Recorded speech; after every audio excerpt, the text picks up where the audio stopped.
listen to. So what we need at this point is for us to interact on major areas of our profession where the questions can come from. Let me put to us clearly that Injurious Academy is a private training center, a center for real estate professional development. It is a center that has been accredited by Nigerian Institution of Estate Surveyors and Valuers and Estate Surveyors and Valuers Registration Board of Nigeria to render or to act as private training providers, both for members of the institution and anybody who has something to do with real estate. Now, it is different from ESVARBON. Injurious Academy is not an affiliate of ESVARBON. However, all members or majority of members of faculty of Injurious Academy are members of Nigerian Institution of Estate Surveyors and Valuers, and we are registered members of Estate Surveyors and Valuers Registration Board of Nigeria. Okay, so the point I'm trying to make is that the chat we want to do today, it is not being organized by ESVARBON, because we have found in the past where people start calling ESVARBON that, oh, the program you want to do. No, this is not organized by ESVARBON. It's organized by Injurious Academy. And Injurious Academy does not set questions for ESVARBON. We don't know what question they are going to bring. We don't have idea. Our members are not participating. Faculty members are not participating in the interview. So we don't have idea of their question. But what we are trying to do is that as registered members that have a training center, we look at across our practice, across our real estate practice, what are the questions, which areas do they normally ask questions? Of course, we are all estate surveyors and valuers. So what we have done today, for the purpose of today's chat, is to come up with series of questions in different areas of our practice, be it valuation, land and building valuation, plant and machinery, property portfolio management, agency, and several other areas of our practice. We have drawn questions. These questions are questions set by faculty members of Injurious Academy. So they have nothing to do with ESVARBON. So you may be lucky that whatever we do here today, something similar to it will come out. All we want to do is that you may not get the question as direct, the way we are going to be asking them today and the way we are going to be handling them. But what is important is that the knowledge, in case something related to that comes, when a question is asked, sometimes when you are answering a question, you end up answering another one that is related to it. So this will assist a lot. So the point I'm trying to make is that our questions are not areas of concentration. Our questions are questions that we have drawn based on our own knowledge of the profession and based on the areas where questions normally come from. They are not the interview questions of ESVARBON. Okay, that's just on that note. Then we have some set of rules. In order for us to be able to make this chat to be interactive, we have a few set of rules that all of us will need to abide with so that we can have a very smooth session. One is that we must bring to your notice that this chat is going to be recorded. Our own control, to be able to serve as something that when we want to have this kind of program again, we know which our area, after listening to it, areas we need to improve on. That is one. Secondly, is that we also know that after this program, we are going to generate a link of the recording. so that we can share with you via the email you have submitted to us. So that will also, in case you want to go back to anything as a way of, that's something you didn't get well or as a way of revision. So we're going to record the charts, okay? Now another rule, very important one, is that because it's interactive, candidates or participants we allow to say what they know about questions we are going to ask before members of our panelists will now throw light on the questions. So if you want to ask a question, or if you are not asking a question, please try as much as possible while the session is on, make sure you mute your mic. Let it remain mute so that everybody can, benefit from it. But when you want to talk, then you can raise up your hand. You use the reaction buttons you find, raising up hand and lowering. So raise up your hand. We are going to identify you. And the way it goes is that when a question is read, we'll call for two people to respond to the question. So the first two people we identified, the ones that will respond to the question, before members of the panelists, we now answer the question or say, oh, what's the answer that have been provided is correct, or they try to throw more lights on it.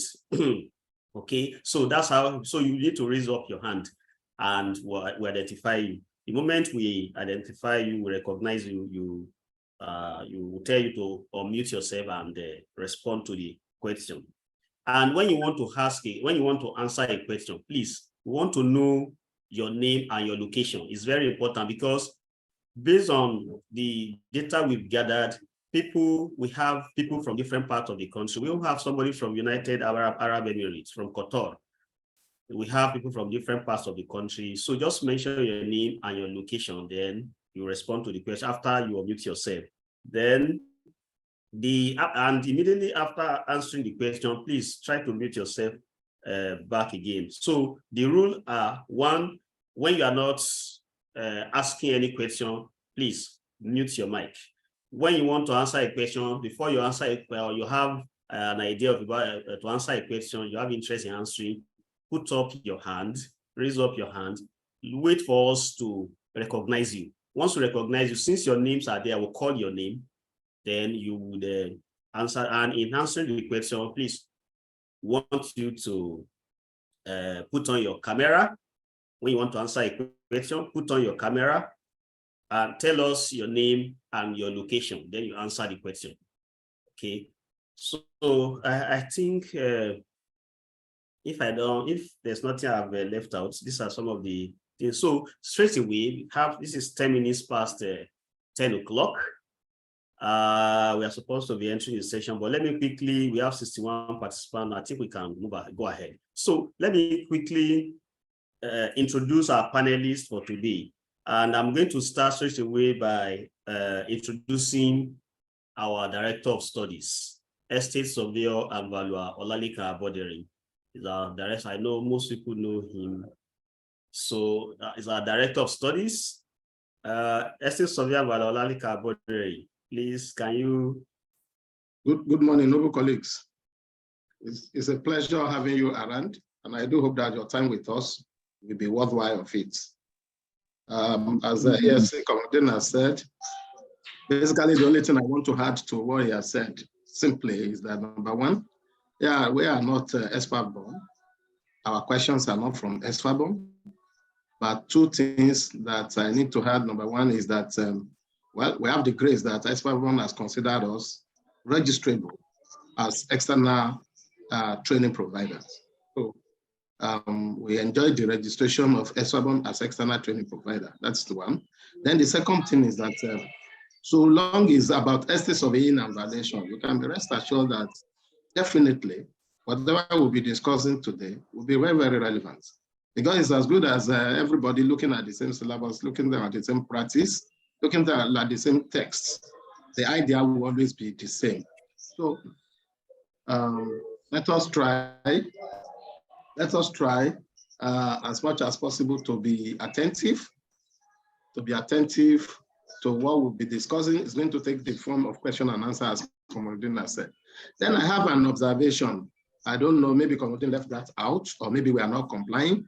Part of the rules is that for identification purpose, participants are supposed to come in with their name, not HAP name or phone name or whatever. And our position is, if we have not identified your connection with any name that we have, we won't hesitate to move such a person to waiting room.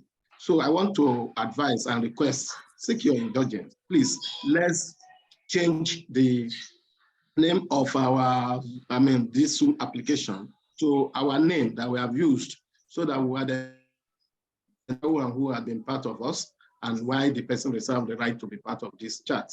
Thank you. All right, thank you so much, sir, for that contribution. Yes, there's a hand. So okay, the person has lowered his hand. You can continue. He has lowered his hand. Okay. Please, if you have not registered with your name, let's see. You need to know your name, and so that when you ask a question or you want to answer a question, it's easy for us to call your name and you ask the question. Okay, thank you so much. That was our Director of Studies, Estate Surveyor Valorali Kaboderi. It's our Director of Studies, and it's also the okay. He handles so many things. Let me go on so that we won't waste much time. Then I also want to introduce another member of the panelists, Estate Surveyor Valua Omotoyosi Olaribigbe. Estate Surveyor Valua Omotoyosi Olaribigbe is our head of projects management department at the academy. Estate Surveyor Valua Omotoyosi, please. Good morning, everybody.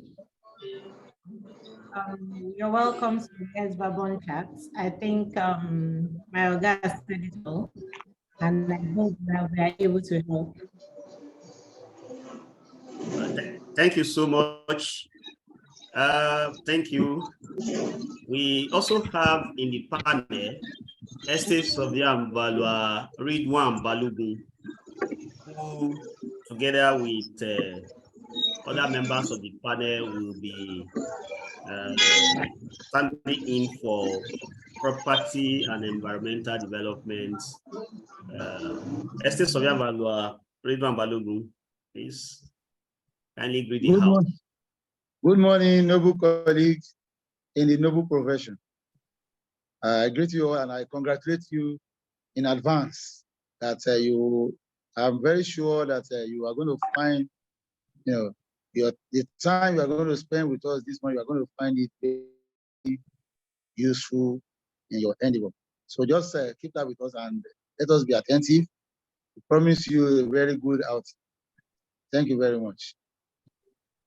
Okay, thank you so much, Estate Surveyor Ridwan Balogun. We also have in the panel our head of valuation, Estate Surveyor Bashir Rahim. Estate Surveyor Bashir Rahim, please. Are you him? Oh. Okay. He will be joining. It appears it's not in yet. He's there. He's here with us. Oh, okay. Estate Surveyor Bashir Rahim. Can you hear me now? Good morning, all. Okay, yes, we can. Good morning, sir. We welcome the participant to PRE-ESVARBON interview chat. And like all other panelists have said, the essence of this chat is just to prepare our mind for the main chat that is going to be organized by ESVARBON. So please just pay attention. There is no way you will not benefit one way or the other. That is my take. You are welcome and good morning once again. Thank you so much, Estate Surveyor Bashir Rahim, for that's a wonderful welcome. We also have in the panel Estate Surveyor Valua Bilu Ibrahim. Is Estate Surveyor Valua Bilu Ibrahim in?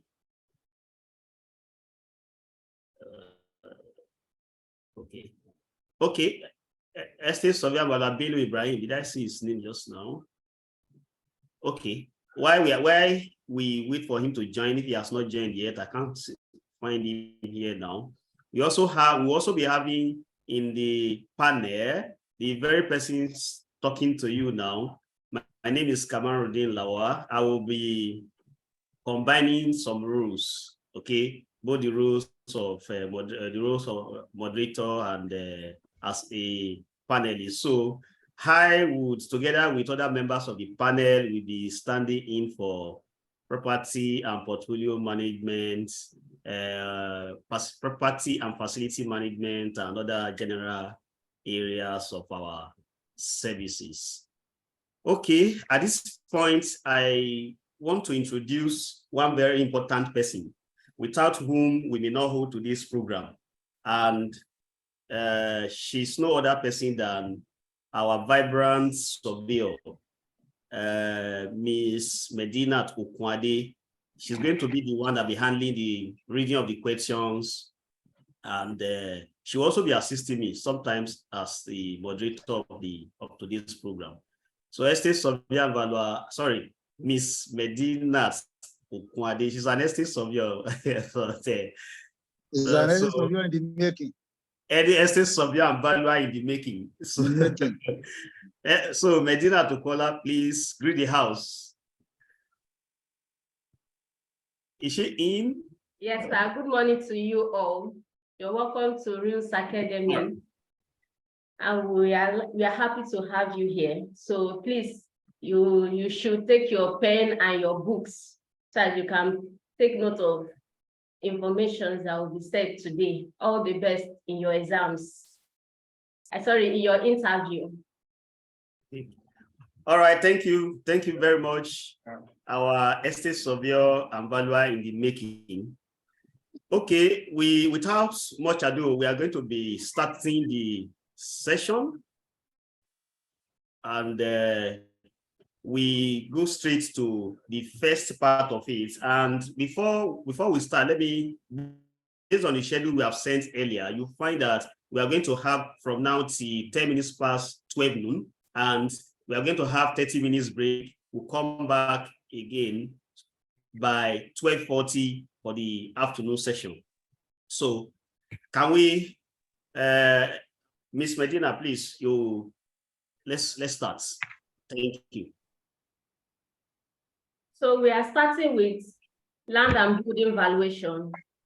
The first question is, the term where you are employed as a pupil surveyor has been commissioned to value a freehold property comprising office spaces on 3 plots located at 1 Akitelo Street off Bamishile Street, Ikeja, Lagos, for sales purpose, and you have been instructed to take up the valuation exercise.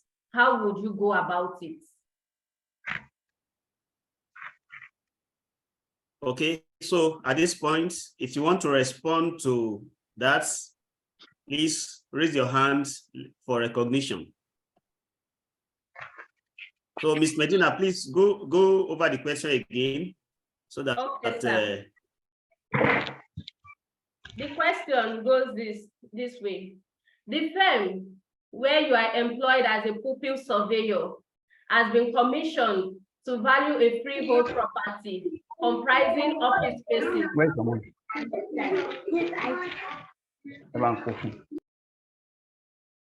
The firm where you are employed as a pupil surveyor has been commissioned to value a freehold property comprising office spaces on 3 plots located at 1A Akintelo Street off Bamishile Street, Ikeja, Lagos, for sales purpose, and you have been instructed to take up the valuation exercise.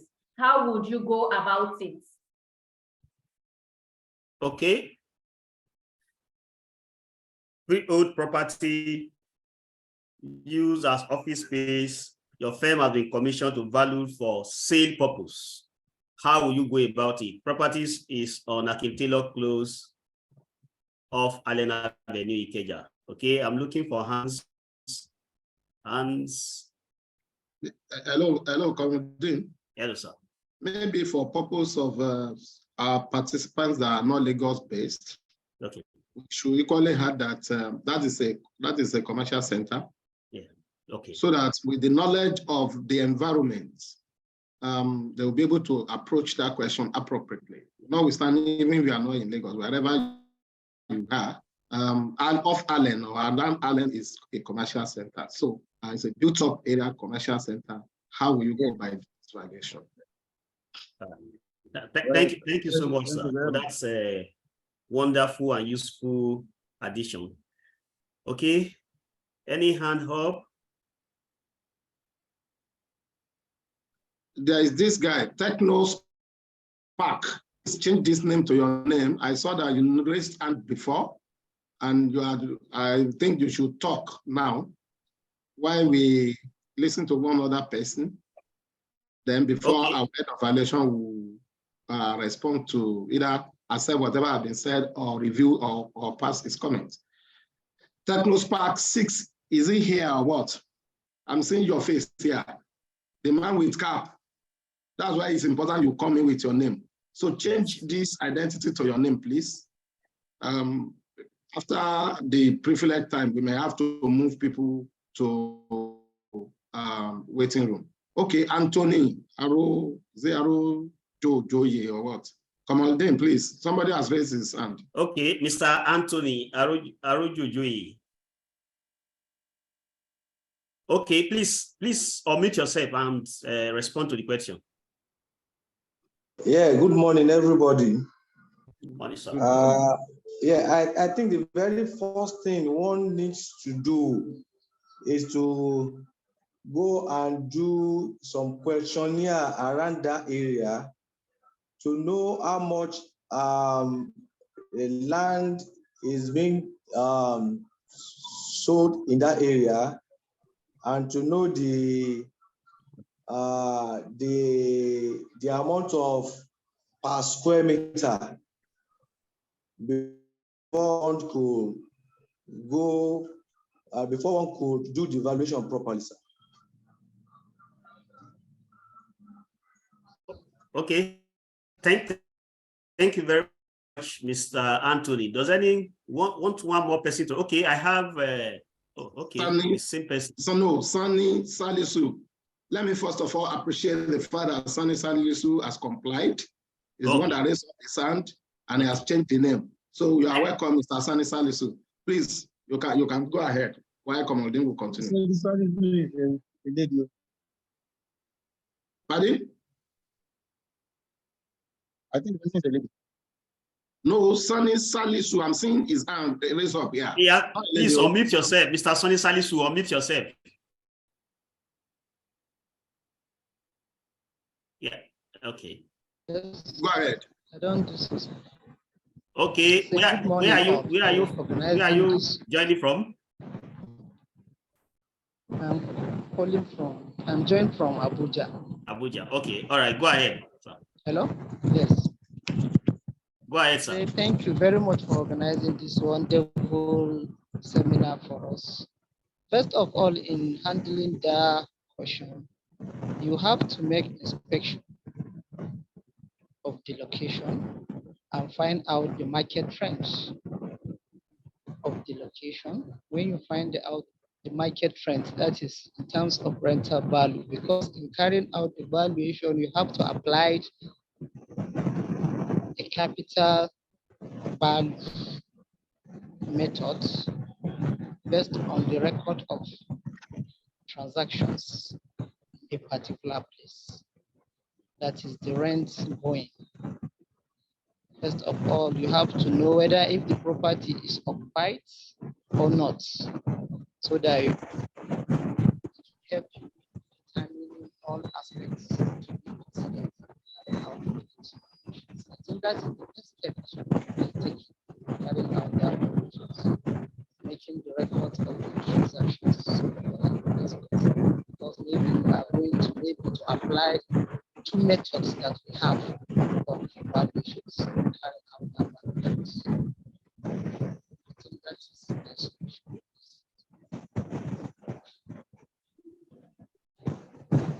Okay. I think the network from Mr. estate surveyor Havana Salisu and is poor. People can hardly hear you. Okay. But I have more hands up. I don't know. Our rule is to take 2 because of time.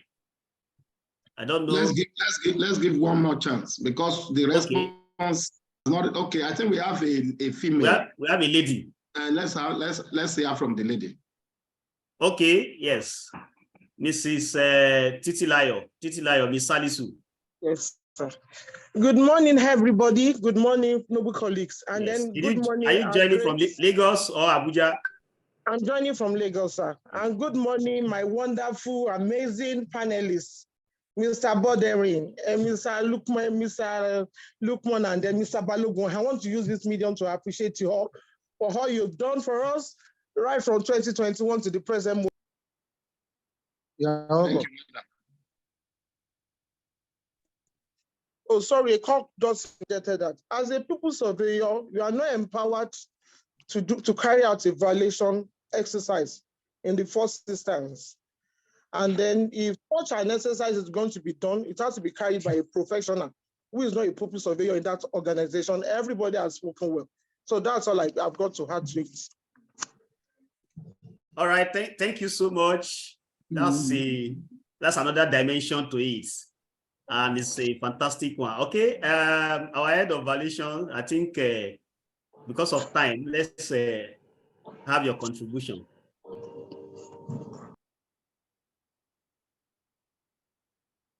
Thank you so much. Yes, thank you. Can you hear me? Yes, we can hear you now. Thank you so much, our coordinator and all the panelists. I want to start from Mrs. Titilayo. The fact that you are a pupil surveyor does not mean that you cannot carry out evaluation. And if you look at if you read through the question very well, we are saying you are employed under a firm, and that shows that that firm has been, registered. So though the new rule is that if somebody is writing the report, his seal must be there. But that does not mean that if the seal of a senior colleague or the owner of that firm is there, a pupil surveyor cannot carry out evaluation. That valuation is done on behalf of his firm. So he can carry out the inspection and do all the workings, but the report will be written and signed by the qualified person. Then, let me thank first and all, let me thank the 3 of them for at least attempting the question. So, and on Mr. Tony, you started well, but you started from marketing, and there's no way you can do a market survey without even, getting to site. I think Mr. Sanusi Salisu started well, but let me just give a complete answer to that question. In any valuation brief, the first thing is to get the brief, and the brief has been given to the firm. After the brief has been, a firm has been commissioned, the next line of duty is to conduct physical inspection, irrespective of any valuation. For any purpose whatsoever, you need to carry out inspection. So inspection is the first thing to be done. And we all know that when you get to decide for an inspection, there are certain things you needed to consider or you take into consideration. The location of the property is very key. You have to note the location starting from the address of the property. Okay, is number 1 here. That is municipal identification of that property. And apart from that, the street. Which street? As been stated in the question, Akintelo. Now, there is no 1A on Akintelo. It's only 1A, one A that is there. So you have to note the address, the street name. In most cases, which side of the road, of the street, is the property located? Is it on the right side? Is it on the left side? For proper description of the location. And not only that, if there's any landmark, either close to that property or fronting the property, you notice, so that will help you to describe the location perfectly. And that will make it easy even for a layman to take your report and get to the site with ease. So you have to take care of the location, the address, the street name, and the rest of it. That is location. Those are the things you take into consideration under location. And under location, you consider the site. Under site, that means you have to take the size of the land. You consider the size of the land, the terrain. I mean the topography of the land. Is it slopey? Is it plain? Those has to be put in. It's when you are on physical inspection that you take note of all those things. Then, if there's a survey plan, you can extract your size from there. If there's no survey plan, even if there is a survey plan, there is need for physical, except where the measurement is not possible. If the measurement is possible for you to do, the best thing is to do physical measurement of the site on your own. So, because the surveyor too can make mistakes, we are all human, and you can from there, confirm whether the size, put in survey plan, written on survey plan is correct or not. So you take care of that. Apart from that, on site, you consider if the site is fenced. What kind of fence is it? Is it block, concrete block? Is it plastered? If it's plastered, is it painted? Is there any security wire or security barbed wire attached to it? All those you take them in. I mean, you put them down on your inspection note. You take care of them. Then the fence too. Is it gated? Is there gate there? What kind of gate? You put it there, and then you now go into physical. I mean, the building itself. Like this building we are talking about is a commercial property for office purpose, and we said it's on 3 floors. You start with the roof. What kind of roof is installed there? Is it a pitch roof? Is it a mono pitch? Okay, if it is a mono pitch, the membranes, the membranes there, are they wooden or steel? Though in most cases, it's only industrial property that you see steel trusses and police. So, but in most commercial properties and residential, they are always in timber. So you take care of that, though that may not even be concealed. I mean, that may not be exposed. But the material, the roof material will always be exposed. You see it whether it's long span, whether it's Girard, whether it's corrugated asbestos or corrugated iron sheet. All those you take note of them. The type of the ceiling, you take note of it. The type of doors that is used for that building. The window, then the floor, then the wall itself. Is it concrete block wall? What kind of finishing is used for it?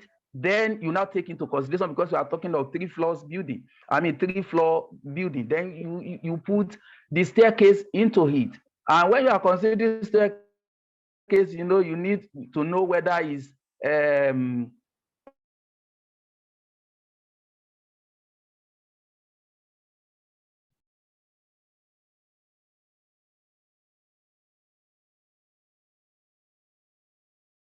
of those areas. So those you put into consideration. Then you now look at the neighborhood. What kind of neighborhood is it? Is it high density neighborhood? Is it medium density neighborhood? Is it low density neighborhood? Then the characteristics of that neighborhood. Is it fully commercial? What kind of commercial property do you have there? Is it office? All of them are office property, or they are mixture of office and residential?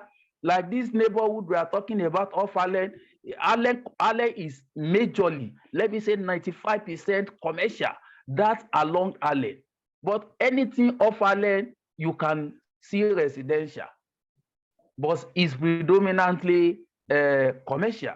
So you look at the neighborhood and you look at the landmarks within that neighborhood.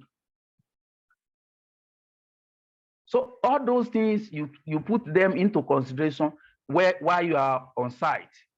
Part of what you still do under measurement, you measure the building as well. Then part of what you still do is that we normally take a Google Earth picture. Do I call it picture? Google capture of that neighborhood. Because if you take the Google Earth, it will take you to that building. And if there's any issue in your valuation, you can actually, preferably we have seen an instances where people will tell you this is the property, you measure it, and tomorrow that structure will not be there again. But with the Google Earth capture, that will show the coordinate of that, the latitude and longitude coordinate of that location. So if you are making a reference, they will know that this is the property you follow and not something else. So you take care of that, and you do your what do you call it? You do your locational sketch or locational map, as the case may be. That is inspection, and some other things that you still need to take into consideration while you are on site. Then, as you are on site, another thing is market survey, as rightly said by Sani Salisu, market survey. So you need to look at, okay, where are the estate surveyors and some other agents, whether you call them roadside agents. At times you can get facts, if not 100%, you can get facts from them. For some of them too are versatile in terms of agency. So you visit estate surveying firm, make inquiry as much as possible. Not only the land area or the land value as said by Sani, you also make inquiry about the rental value. Please note that we are talking about commercial property. So you make inquiry about the rental value. What is the rent, the going rent of commercial property of this nature in that neighborhood, mostly per square meter. And you know where you are taking your measurement, if it's possible for you to take measurement, the lettable space, the measurement of the lettable space, please do. But in the situation where it's not done, you can where it's not possible, you can now take the external alone. Then you know that you deduct the common area from it, mostly 10 to 20% in some cases that you deduct as common area, so as to arrive at your lettable space. So you conduct your market survey, like I said, confirm the land area, the land value, the rental value. Then possibly you try and establish if there is comparables for that too, so that, because in most cases this particular question, this is commercial property, the recommended method of valuation for it is investment, mostly investment, because it's an income generated property. Is a property that generates income in terms of rent. So if possible for you to establish your initial yield, which is all risk yield from the market, by way of establishing the market renter, then if there is a similar property that has been sold, you can as well get information for that. Then obtain information on market survey, on market trend within that neighborhood. The next thing is for you to go back to your office. Then when you now get back to office, you write your report in line with the standard of writing, the standard of reporting stated under ESVARBON's as approved by ESVARBON. So you follow it, then you write your report. Then you now do your calculation. And that calculation, if it is being done, we said the best method for this particular valuation is investment method. And that investment, because we still have variants of investment method. We have conventional investment method. We have explicit growth, that is equated yield approach. That's a DCF approach to it. And for this kind of property, DCF is mostly appropriate that you use. And that means if you are using DCF, you have to establish the rent. And DCF, what we mean by DCF is that you are doing your calculation based on investment method of valuation, but analyzing the rent year in, year out for number of years, preferably for holding period, because we have what we call holding period. That is the period for which you can hold the property. Then you analyze the rent for that period. Then you now capitalize the remainder for you to have. That will show that you have analyzed the rent, and you have also incorporated in your calculation the growth of those rents, unlike the conventional investment approach that may not even be taken into consideration. So by the time you arrive at your opinion of value, then the report can now be submitted and signed and sealed and stamped as appropriate. This is a summary of how you go about valuation of this nature. Thank you so much. Thank you so much, Estate Surveyor Bashir Rahim, for taking us through how to approach that question. Okay, let me say at this point that we have started with valuation. So it is just normal that it will take some time, and we are going to cover up in other courses that do not require a lot of explanation like this. So please bear with us. We will always take time, because we find that most times we need to do deep explanation more in areas of area valuation, so that when you are hard to be able to give explanation to nobody will ask you to do any calculation, but when you give explanation of this nature, it helps a lot, and we'll find a way to cover up in other areas. Thank you very much. Then let me quickly, before we go to the next question, or before I take it to other panelists, let me quickly say that the Estate Surveyor Bashir Rahim, I think under inspection, maybe you forgot to mention the title. Yeah. Yes, please, so that they will. Please, you need to just say something about title. Okay. Yes. Thank you, sir. Yes. Title, even from it might not be. You don't need to be at the site for inspection before you ask for title. The moment a brief is given to you, you can ask for a copy of the title, just for you to have knowledge, because what we do in valuation, what we value is the interest. Interest is very key, because if you don't know the interest you are valuing, you can end up either undervalue or overvalue the property.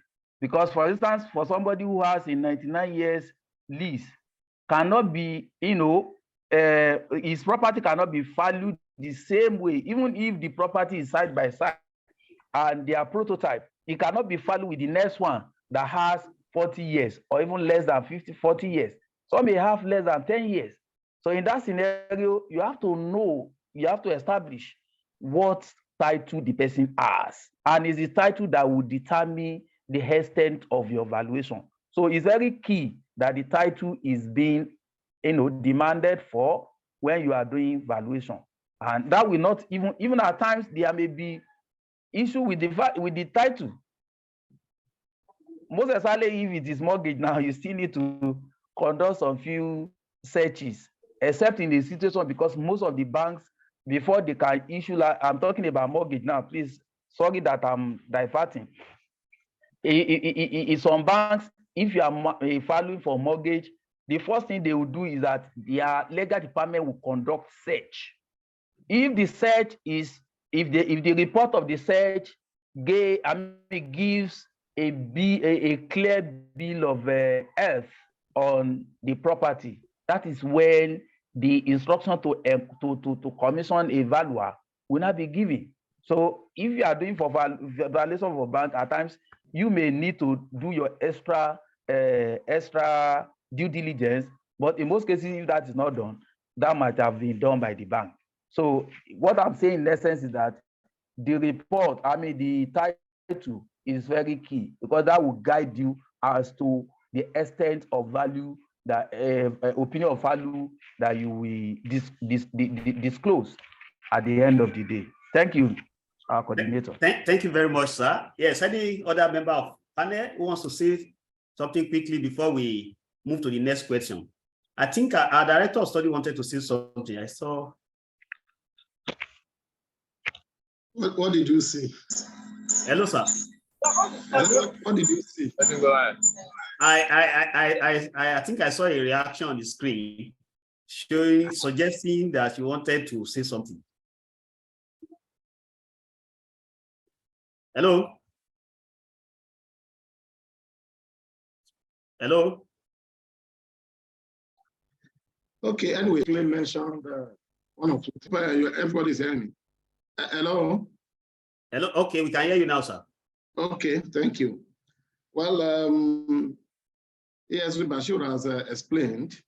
The first thing I want to call the attention of the candidates to is that he had given details of the processes for knowledge. So please, and when you are at interview, find a way to summarize what he has given to you, so that you just summarize. During your inspection, you collect property based data, the data that relates to the property itself, building, the neighborhood characteristics, the location, and more importantly, he mentioned GPS, collecting coordinates, because that's part of the requirement of ESVABON. You have to make sure you collect that, you take note of the coordinates. And well, in the course of his interaction, he mentioned about, particularly because it's commercial, he mentioned about lettable space. It's important. In fact, that alone is a question on its own evaluation. What is lettable space? Right? The space, and he gave an example or a way of arriving at your lettable space in an event where you have gross floor area. So we should know that lettable space is the effective space. That is the space committed to the purpose for which the occupants let the place. And it is internal and is exclusive of common areas, toilets, and the like. So let's have that at the back of our mind. As he mentioned that crossed my mind. Then the second thing is that in approaching this, it's important for you to specifically talk about what will be the method of your evaluation, as he has mentioned, and what basis of evaluation. You already have the purpose. What basis? Because that value concept is important, right? So what will be the basis of your evaluation that you will consider? And you can now compute your value based on all these evaluation principles. So that is that's what I think I should add to that. Thank you. Okay, thank you so much, sir, for your wonderful contribution. Okay, this kind of question, there's no way other things will be coming in. Our director of study just drew out a question that a question can come by way of what is lettable space. Okay, so I also say that a question can also come by way of saying what is the basis of valuation. And he also mentioned in his contribution that basis of valuation is the value concept. Okay, is the value concept. So all of these are very important. So as we discuss one particular question, you see that a lot of things are coming out from there. So anyway, let's go to question 2. Is the value concept that is described by the purpose of valuation. Okay, the value concept that is derived from the purpose for which the evaluation is to be carried out. Thank you. Okay, Ms. Medina, please. Hello. Yes. Before Medina will pick another question, therefore, let's ask participants, and with the permission of ESV Bashir Rahim, this valuation, which is for sale, what is the basis of valuation for it? Let our participant respond, please. Okay, sir. What is the basis of valuation for this valuation, this question? What would be the basis of valuation? We already have the purpose there, right? The purpose To is determine market value. to determine market value. Who is Galaxy? Please change Galaxy. to. Oh, that's me. Sorry, I will change my name. Please do. Thank you. Thank you. All right, Market what? Market value. market value, yes. Another person raised up. Oh, that's Busayo. Come again, please. Okay. Busayo? Yes, sir, to determine the market value, and we use investment method to determine that. Okay. All right.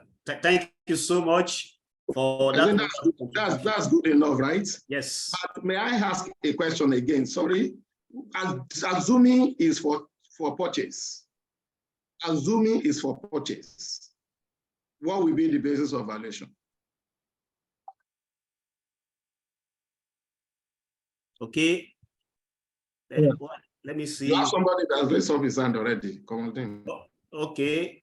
Please unmute yourself. Sijuade. Good morning, sir. Yes. Yes, sir. Thank you very much, sir. Yeah, the basics of valuation still remains the same. It's still market value, sir. Thank you. Thank you. But a quick one. Will the value be the same? Good morning, sir. Hello, good morning. Yeah, for that purchase, it's the same as the market value. Okay. All right, thank Now, you, SB Akintola, but you don't allow us to recognize you. Thank you for that. Thank you. will the value be the same? If you are valuing for purchase the same property and you have to value it for sale. I'm looking for hands. Okay, Mr. Adekunle Shijuade, please unmute yourself and respond. Yes, sir. Thank you very much, sir. Well, the thing is, the value might not really be the same. Why? Because the valuer is acting on the interest of his own client, who is the buyer. So he might really want to actually say. Thank you. It's not might. It will not be the same. But this is not a forum to start discussing what will contribute to the differences in value. Okay, thank you for that. So, Medina, Comodine, go ahead. Let Medina. All right, thank you very much, sir, for taking us through that. At least we have a robust contribution response to the question, which can also lead to response to so many questions. All right, Ms. Medina, please. Question number 2. Question 2. Date of inspection is recognized as date of valuation. Is there any exception to this rule? If any, analyze the procedure involved in the valuation of this nature. I'm repeating it again. Question 2. Date of inspection is recognized as date of valuation. Is there any exception to this rule? And if any, analyze the procedure involved in valuation of this nature. Okay, thank you so much. Any hand up from the participants? If you want to respond, please raise up your hand. Okay, I think someone. Okay, Mr. Adekunle Shijuade, please unmute yourself and respond.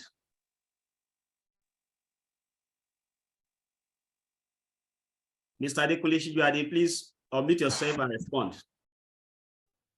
Okay, thank you very much, sir.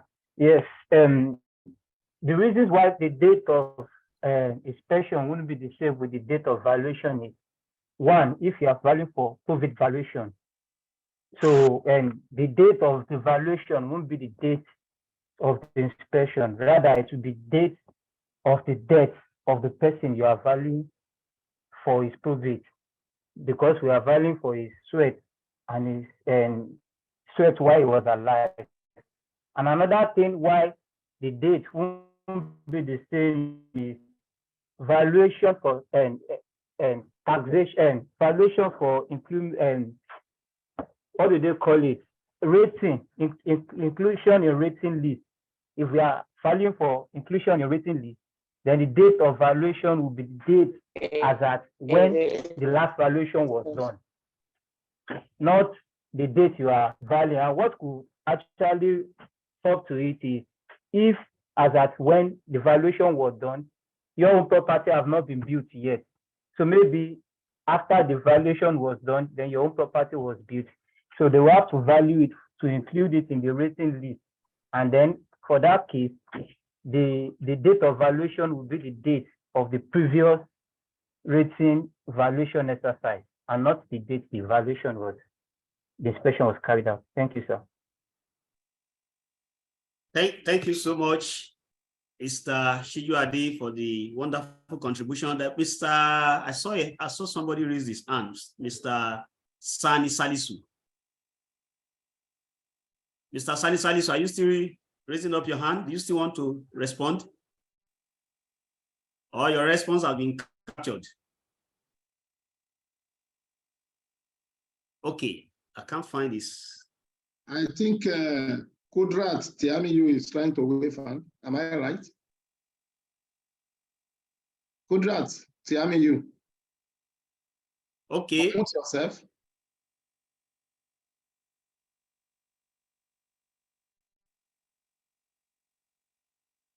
Where is she?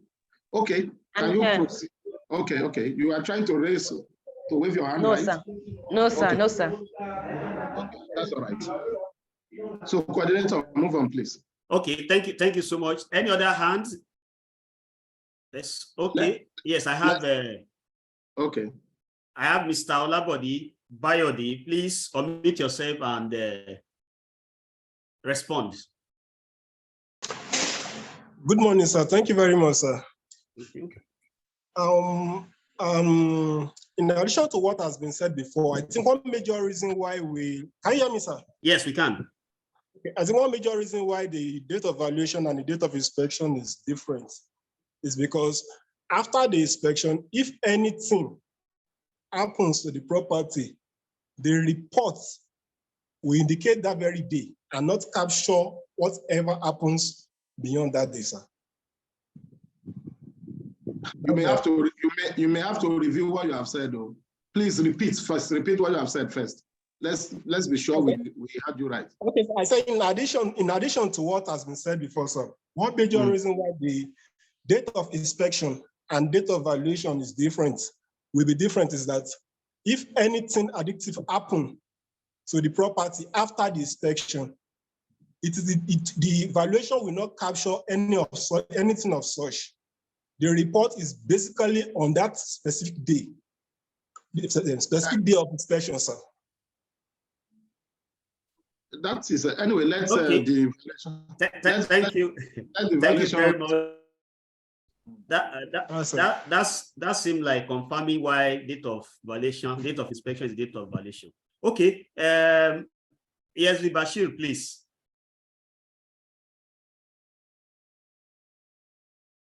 ESV Bashir. Hello, can you hear me? Okay, yes, can you hear me? I can hear you now. Thank you, Mr. Coordinator, sir. Yes. I think the first speaker got it right. His explanation is perfectly in order. The second speaker, what he's saying, I think, except if he's making reference to the taxation the first speaker said about. And basically, when we are talking of date of inspection is always seen as date of valuation. But under probate valuation, as the first speaker said, date of inspection cannot be date of valuation. Why the date of inspection cannot be date of valuation is that to value the property of a deceased. And as we all know that when an incident or when that occurrence happened, when such thing happened, when somebody died, there is no way, even if the heirs they are particular about that property, it won't be that very day that the person died that they will call excess of field or a valuer to go and to go and inspect and value. Definitely, the debt will have gone maybe 3 months or more than that. And particularly when they need a letter of administration from probate registry, that is when the valuation will now, be needed. So it cannot even be the date of inspection. And by the rule by the law, if you are following for probate purpose, if you are following the property of a deceased, it has to be the date of his death. And in that situation, it can't be the date of inspection. And that of the taxation, I'm sure the person has answered it perfectly. And the procedure, like we said, is not differ from that. The inspection procedure is not differ from other valuation. The only thing is that all your data has to be within the date. The data you are going to use must be within the date of the death. So the data is retrospective in nature, because if somebody died 1 year ago and you are filing today, that means you have to use the data, when the data in 1 year ago, and which may not even be the same data today. I'm talking about the market data. So it is the same principle, the basis, but there they call it principal value. So it is the same method of investment and comparison that are recommended for the evaluation of such as well. I'm talking about the probate, not even the tax, the rating, as earlier explained by the first speaker. So is the same comparable, comparative method or investment method that will be used. So I think the first speaker got it right, and kudos to him. Over to you, our coordinator. Thank you very much, sir. Thank you so much for the wonderful contribution. We appreciate everybody that has contributed. Any member of the panel, anything from the panel, or we go? Thank you, coordinator. Yes, sir. And thank you.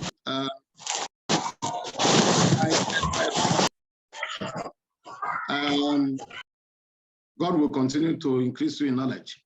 Amen. And special thanks to the first speaker who actually addressed the question properly. And special thanks to the second speaker who attempted, because that attempt, that is an Olympic, is very important. Let's clarify that except for the exemptions, your date of valuation should always be your date of inspection, except for those exemptions that have been mentioned.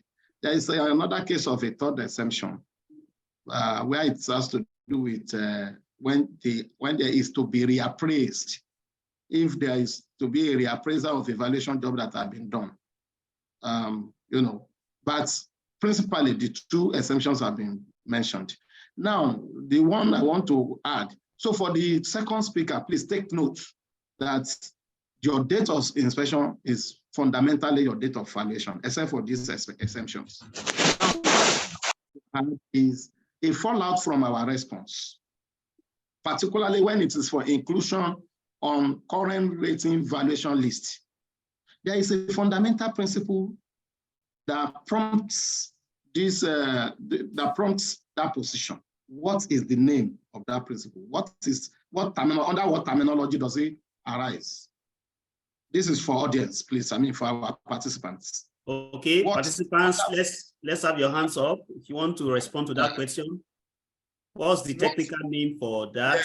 What principle underscores that valuation, being that date of inspection for inclusion, when a property is to be included on current rating valuation, that the date of inspection should be date of current the general valuation that has been published. So what is the principle? What is the name of that principle?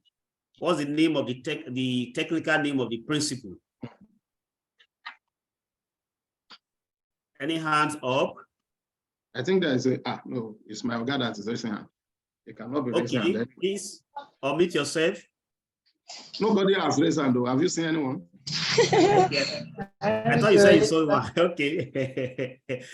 Okay. Okay, I think Madam Bankole, I didn't want to talk. That's Mommy Jiho, right? Hello, sir. Good morning, yes, sir. Madam Bankole, Adebisi, please go ahead. Mommy Jiho. I want to make an attempt, sir.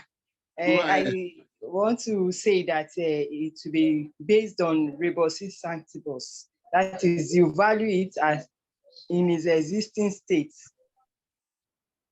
That yes, yes, but there is a principle that that necessitates that your date when you are valuing for inclusion on general rating list, your date of valuation should be date of that general valuation that produced the list. Okay, you know? Okay. Sorry, sir. We have somebody's hand up. Yes, go ahead. Mr. Adekunle Shijuade, please go ahead. Thank you, sir. So I think the principle is the value we are going to arrive at will be the same value as at when the last list was done. So it's not going to be value. That is the objective, Mr. Adekunle. There is a principle. Okay, that's the objective. That's the reason why that should happen. But there is a principle that underscores what we are talking about in rating.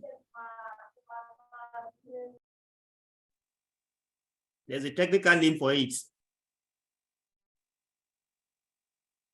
Okay, not to waste our time. Yes. Where do you put tone of valuation list? That is the principle, tone of valuation list. Tone of valuation list is the one that underscores what we are talking about, because it's saying that there must be uniformity in the basis of our valuation. And that is why if you are to now value an asset for inclusion on a general rating list, to ensure that uniformity, you will refer to the date of that general valuation. So it's tone of valuation list, and or simply put, tone of the list. And subject to that uniformity, that tone of the list equally says, however, you are not to sacrifice correctness for uniformity. So the principle is tone of valuation list. Therefore, if they ask you what is tone of valuation list, please, you should be able to explain, because that's a very good question area. What is tone of valuation list? Or of what relevance is tone of valuation list to you as an analysis of your value if you are to carry out rating valuation? So please, let's take note. Okay, we can fire home. Thank you. All right, thank you so much. Thank you all members of the panelists who have contributed. Thank you the participants who have also responded. I think we are making progress, though we are slow, but I think a lot of things are coming out from what we have, but we'll try as much as possible to cover up. Okay, Ms. Medina, please, question number 3. Question 3. Insurance valuation is distinctive of other purpose of valuation in terms of basis and method. What are the basis and methods of insurance valuation? Again, question 3. Insurance valuation is distinctive of other purposes of valuation in terms of basis and methods. What are the basis and methods of insurance valuation? Thank you very much. Participants, let's have your hands up.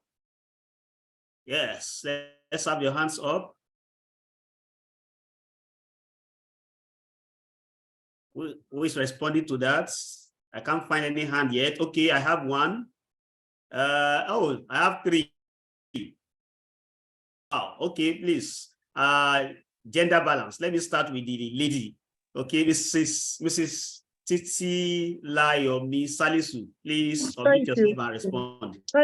Thank you once again. In carrying out your insurance valuation, the cost of land, the cost of land, the land, is not included, because land is indestroyable. So you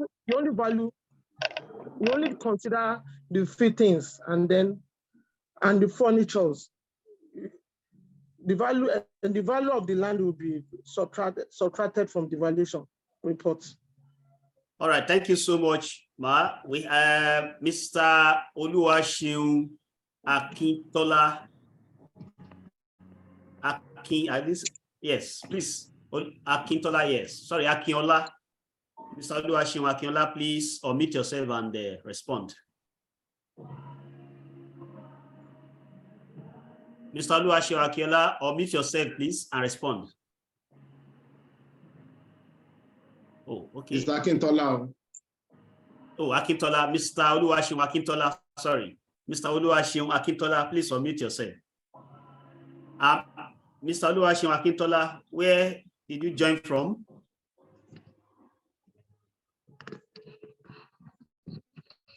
Hello?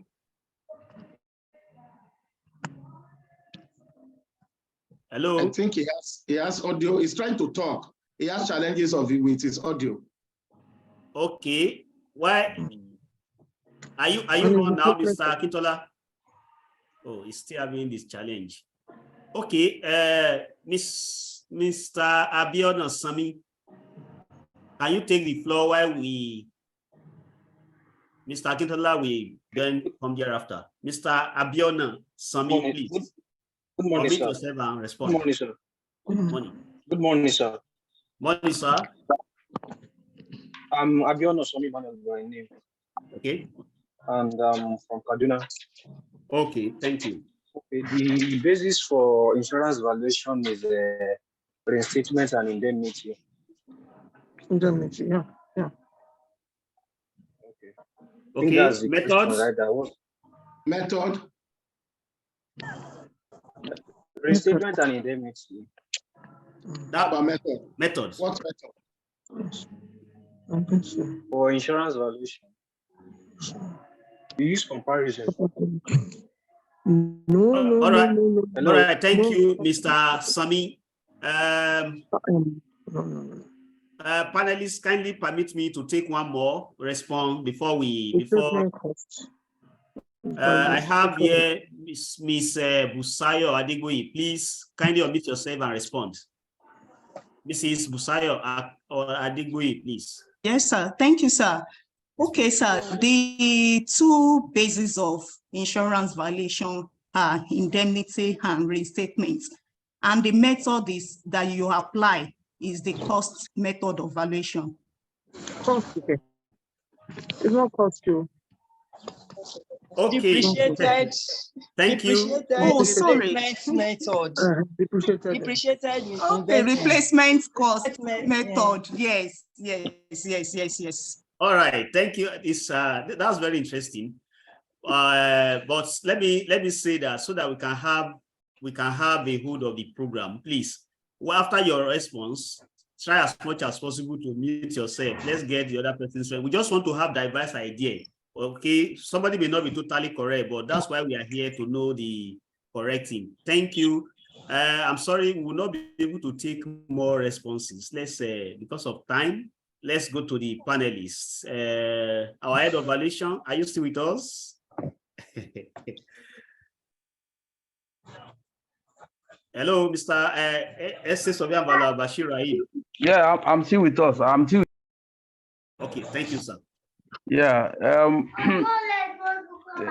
Thank you, the participants, for the first speaker. Oh, the second speaker, so to say. He got it halfway, but he was able to mention the basis perfectly well. And the basis, as he said, is restatement and indemnity.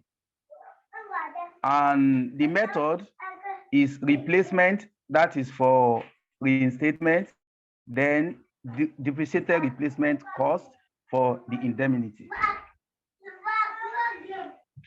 Hello?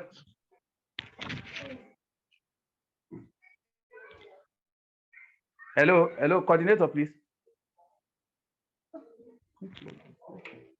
Hello. Coordinator, unmute yourself, coordinator. Oh, okay. Sorry about that. Yes, we can. We got you right, ESV Bashir. Basis, restatement, and yes, basis is restatement and indemnity. Indemnity. Then the method is replacement cost, and that's the replacement cost for the restatement. Then depreciated replacement for the indemnity. No, what that means is that restatement, that's when the insurance company will pay we compensate the insured to the, I mean, we compensate in short for all the incident that is happened, that occurs. Meaning that if the entire building got fired, they are going to replace the entire building for him. The indemnity, that is to the extent of what he has done. So what indemnity is saying is that if we are going to compensate you, we compensate you with new one. But the restatement, so to say.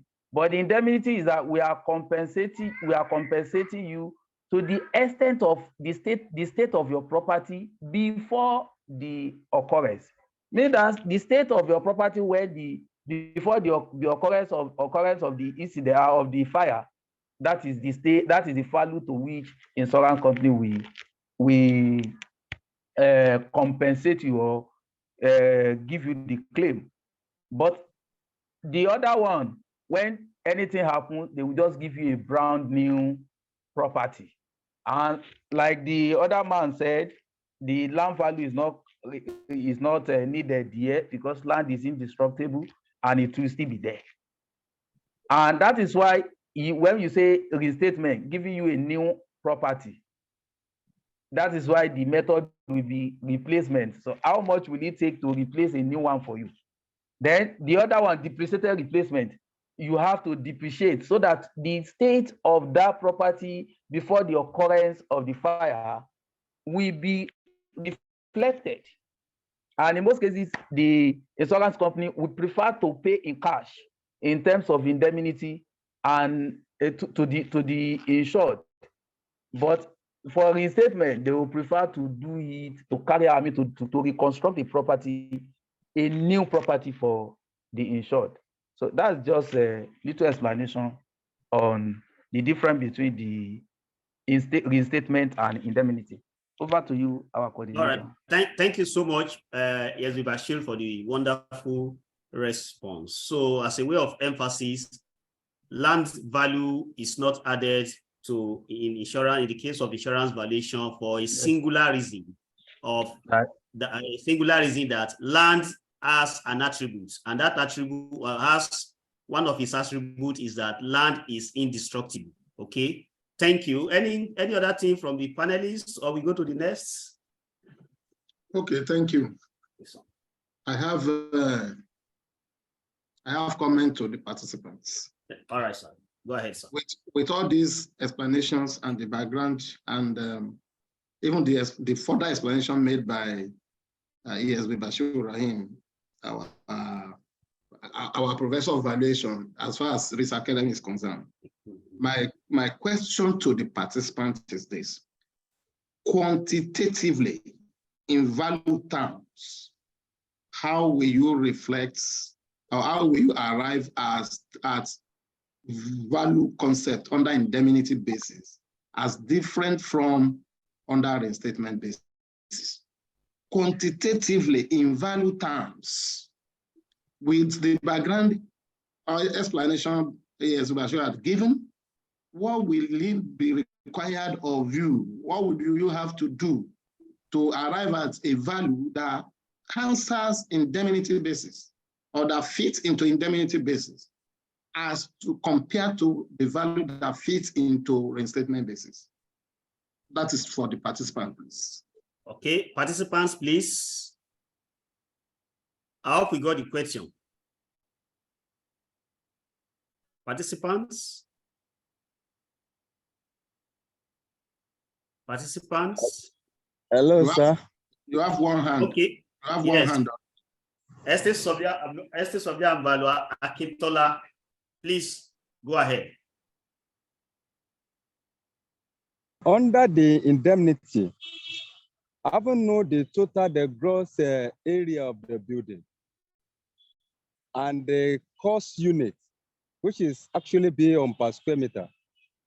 Multiply the two integrate together, cost, the cost of that particular building as at the date of that exercise. I will look at the structure per se. What is the depreciation rate? I will consider all the factor, the age of the building, most of the deterioration and other things. So you apply the depreciation, the rate of depreciation to the value as it is. We now get what is indemnity value for that particular property. But under the reinstatement value, we don't need to depreciate at all. We don't need to depreciate at all, and that is what the reinstate value concept will be. All right. Any other response from participants? Does anybody want to add something to that? Tony, somebody raises his hand. Okay. Tony. Please unmute yourself.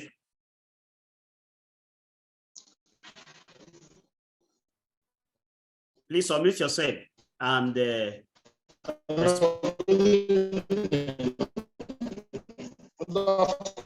sorry. Oh, hello?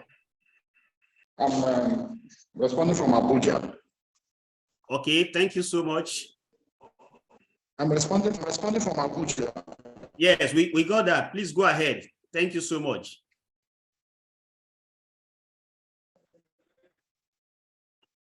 Oh, I think he has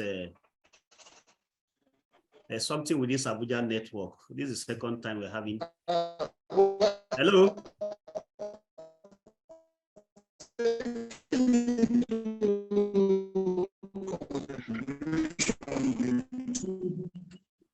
I think he has challenges of this Abuja network today, maybe the weather. Okay. Let me come in. I have two more hands. I think don't let's believe all that. The response is apt, but there are some fallout out of that responses that I want to draw the attention of. Number one is that what is the place of or usefulness of depreciation in a simple expression? In a simple expression or one sentence, what is the usefulness of depreciation in valuation? That is, just one sentence. Depreciation in valuation. What is the usefulness of it? The usefulness. What does depreciation help to do in, or what role does it play in insurance valuation? In one sentence. Who has his hands up? I'm checking. I can't find any hand yet. Okay. No. In one sentence, the usefulness of depreciation in insurance valuation. In one simple sentence. Okay, I have Mr. Okay, Mr. Amechi Nze. Please unmute yourself and respond.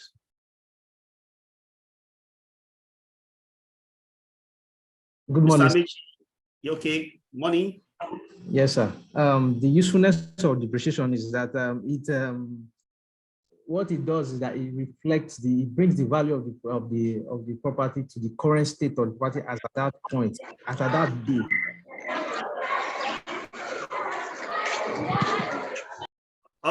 All right. Thank you very much. Thank you very much. Yes, Mr. Adekunle, do you still want to say something? Yes, sir. Welcome, sir. Yes, Okay. sir. Depreciation takes care of the age of the property, so that we could know how long the property has been or how it is well maintained or managed. I think depreciation takes care of that. Thank you very much. All right. Let me come in. Yes, sir. I think Amici answered that question more appropriately. Depreciation is simply to bring the value of property down, to reflect the existing state of the property. Now, Adekunle tried to expatiate a little further, but depreciation is not limited to age. And if you remember, even if you recall, before you conclude your contribution, you said in maintenance and so on and so forth. Maintenance has nothing to do with age. But where do you live impact of use?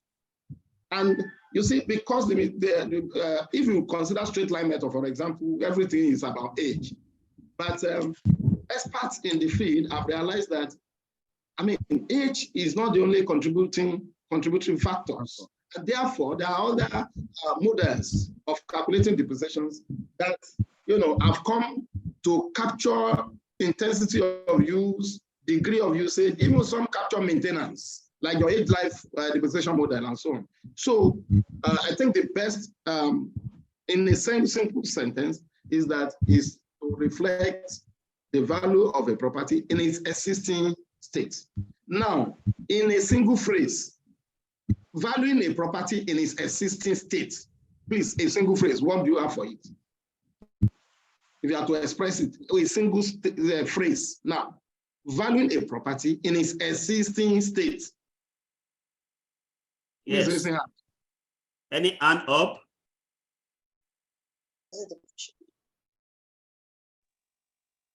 Valuing a property in its existing state. Okay, Mr. Amici. We will send you out to waiting room if you don't change your name. Hello, sir. Yes. Your value a property in its existing state. It simply means the value a property as it is at that particular moment. I request for a single phrase. A single phrase. A single as it is. Value a property as it is. Well, but that is not technical enough. Okay. Yes, I have. I think I saw one hand up now. Yes, Tony Akumeri.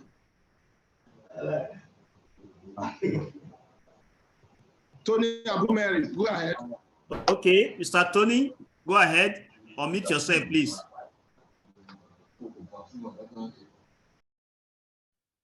Tony Abumeri, unmute yourself, please. Okay, I think we can proceed. It appears, okay. As is. Hello? As is. Tony from Abuja. Okay. As is. As is. Okay, somebody said that before. Thank you. There, Mr. Godwin, in a single. Rebus stantibus. Rebus stantibus. Stantibus. Okay. Mr. Ajibade Bashir, are you okay with that? Yes. All right, thank you. As you value the property in its correct form. Okay, but hello, sir. A more appropriate is rebusing stantibus. That's correct. Stantibus. That's correct. It means it's existing state. Yeah. Thank you. All right. Thank you so much, sir. Sir, can we proceed? Yes, please. Let's go ahead. All right, Ms. Medina, please, the next question. Question 4. Your firm has been appointed by the Federal Ministry of Lands and Housing as one of the valuers for the compensation valuation of the ongoing railway construction from Lagos to Kano of a village near Offa in Kwara State, having large expanse of land with structures, including economic trees and crops. Which of the compensation laws would you apply, and on what heads of claims? Again, number 4, your firm has been appointed by Federal Ministry of Lands and Housing as one of the valuers for the compensation valuation of the ongoing railway construction from Lagos to Kano of a village near Offa in Kwara State, having a large expanse of land with structures, including economic trees and crops. Which of the compensation laws would you apply, and on what heads of claims? Thank you very much. Which compensation law will you apply, and of what heads of claim? Okay. Mr. Galazi S8+, please change your name. Let's have your name, your real name. I think we said this before. Let's have your real name so that we can. Sorry, sir. I tried to change it. I have to log out, and I don't want to listen to it. Okay, my name is Raimi Ismail. Your name is? Raimi Ismail. Okay, from where? Lagos. From where? Lagos, from Lagos. Lagos. Okay, please go ahead. Yeah. The question is talking about section 29 of the land use decree, subsection 4C. It's talking about compensating on a particular development of crop. Section 29, section 4C. Just the response to that. Okay, thank you. Any other response? Any other response? Any other person who wants to respond? Okay, since we can't find any more, and I think we can Okay, sorry, Miss Mata Babayemi, please unmute yourself and respond, please.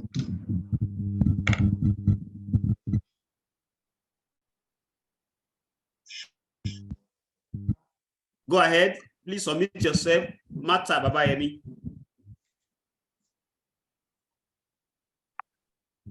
Wow. We can't hear anything, please. Can't hear. Okay, let's go to please. Mr. Ayo Zubair. Mr. Ayo Zubair, please.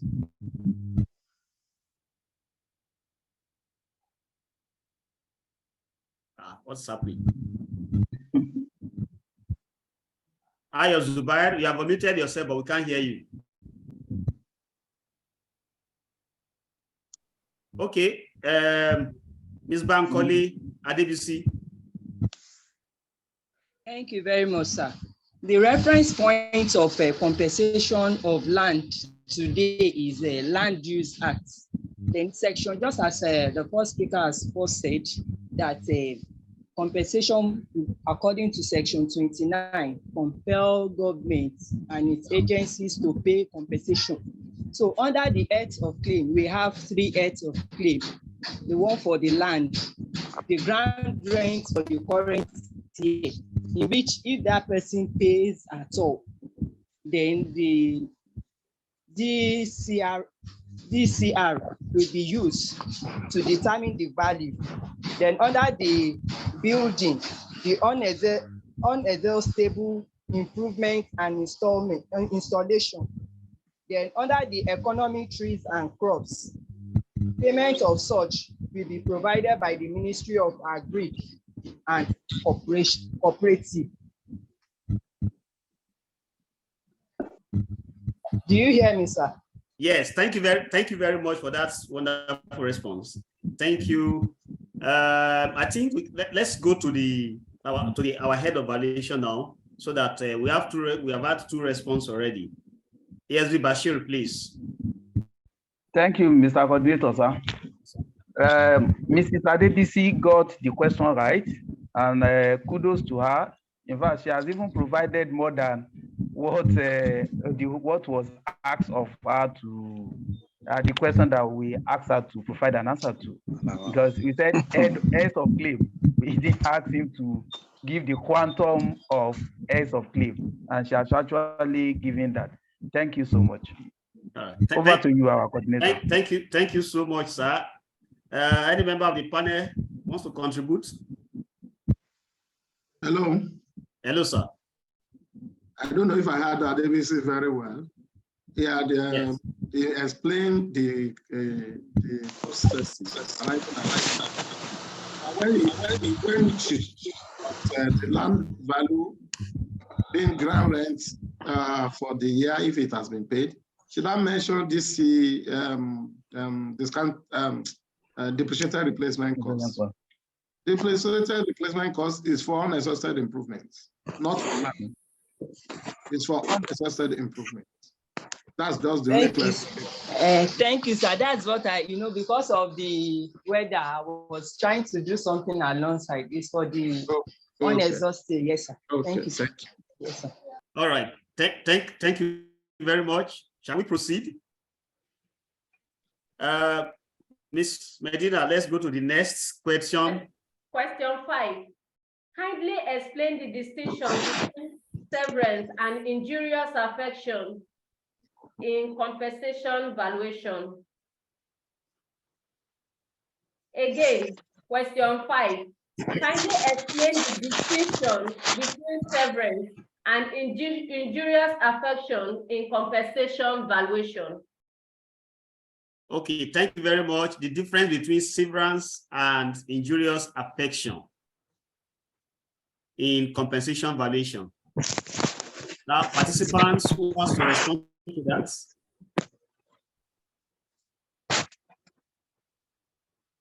Yes, where are the hands? Where are the hands? Does anyone wants to try? Put up your hand. Raise your hand. We recognize you. I can't find any hand yet. The distinction between severance and injurious affection in insurance valuation. Sorry, compensation valuations. Okay, Rahim Ismail, thank you. Rahim Ismail, that's Galaxy. He has succeeded in changing his name. Thank you. All right, thank you. Thank you very much. I will call name if no hands up, because we know one or two people that eat more compensation money here, or that their firms do a lot of compensation valuation. So when you know yourself, well, you better raise your hand. Otherwise, we will call name. And if you know that you have done your CA on compensation, talk now before I start calling name. Distinction between severance and injurious affection. There's one hand already coming. Okay, please kindly unmute yourself and respond. That's Anene Raphael. Okay. Good Mr. Anene Raphael, please. Good morning, everyone. Okay, the distinction between those two words is that a severance is a total package of a payoff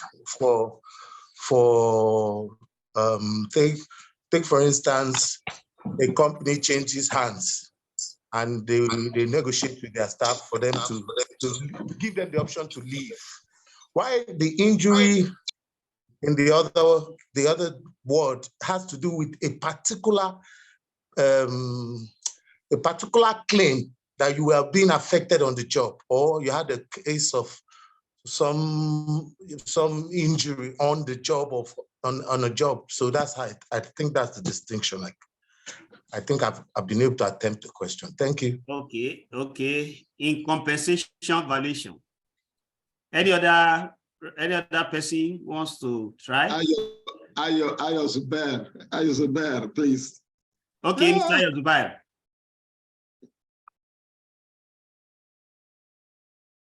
Mr. Ayo Zubair, go ahead, please. Oh, I think his network from his end is still... Okay, I have another person, Mr. Victor Oasiri. Do you want to try?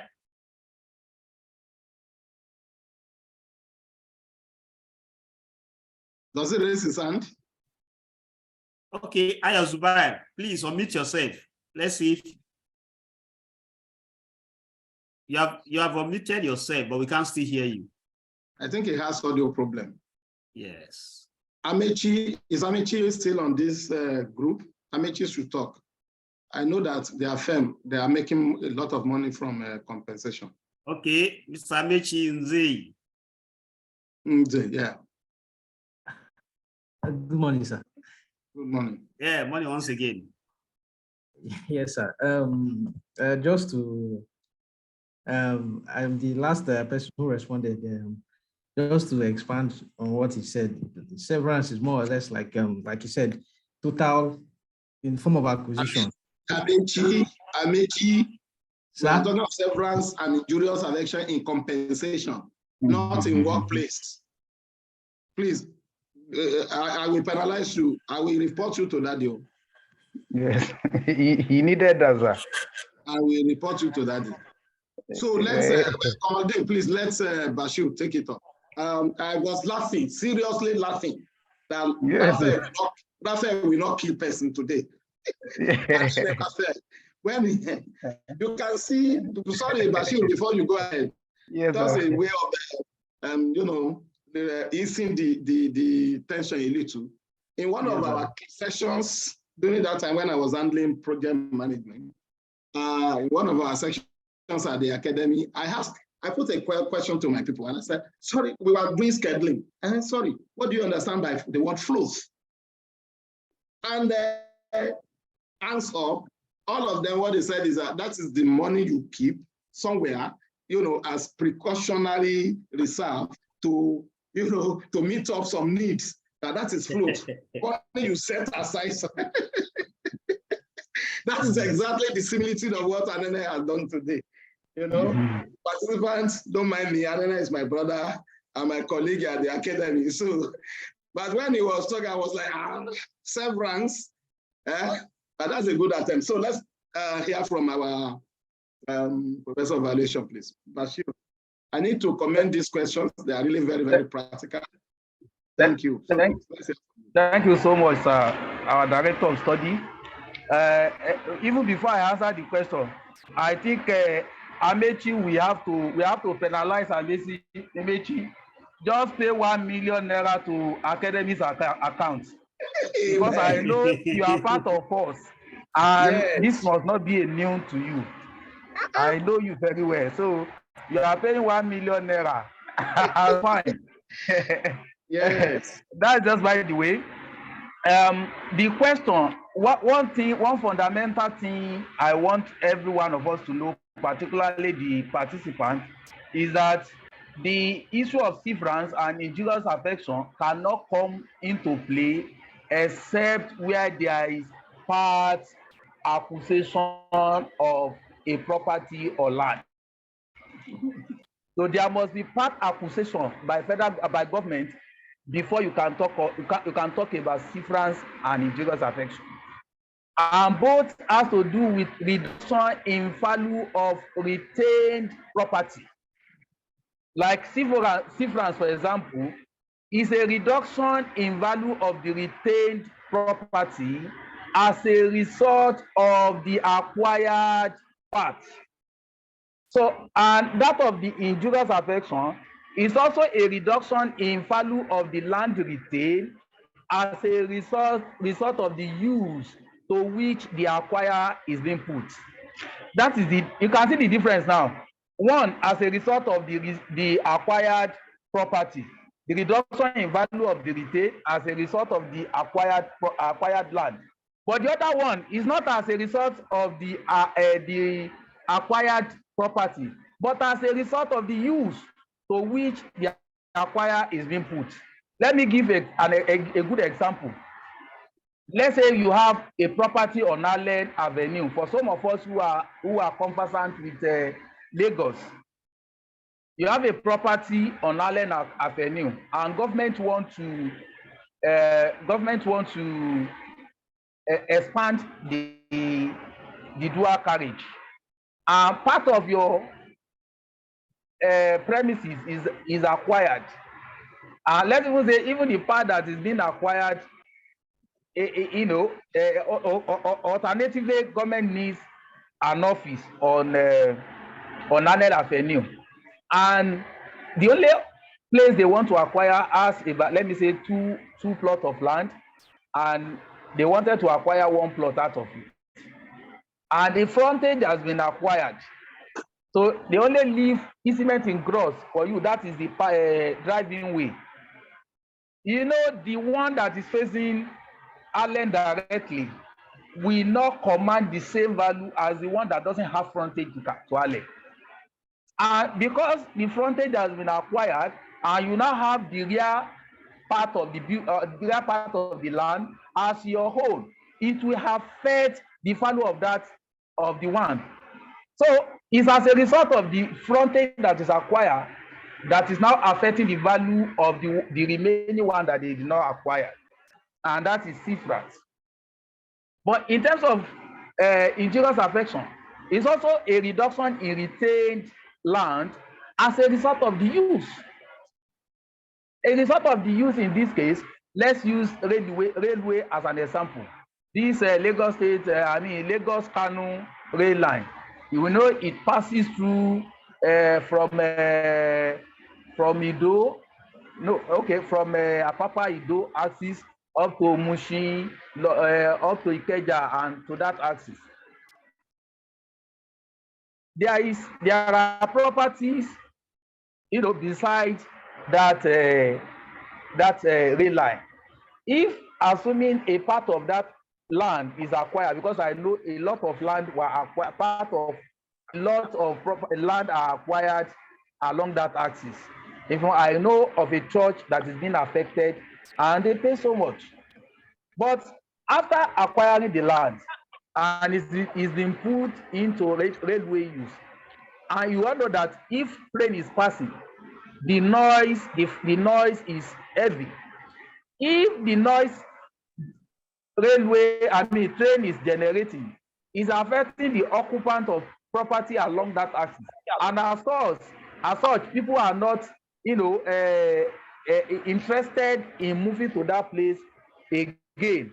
It will reduce the value of that land, and that is as a result of use, because there is a noise affecting, particularly if there is a residential estate along that axis. The kind of serenity and the kind of serenity estate, residential estate enjoys, we will not be enjoying again, and as such, it will affect the demand for that kind of property. That means there will be reduction in value of the retained property, and that is injurious affection. But another distinction, you can see the distinction now. One is as a result of the one acquired. The other one is as a result of the use to which the acquired is put.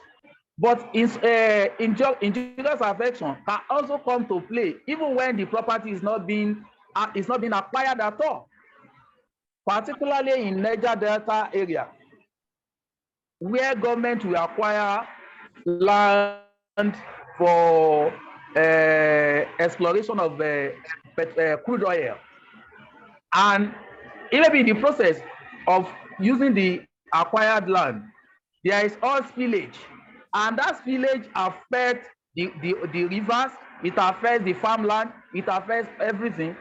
They will still pay injurious affection. That is injurious affection where land is not being acquired at all.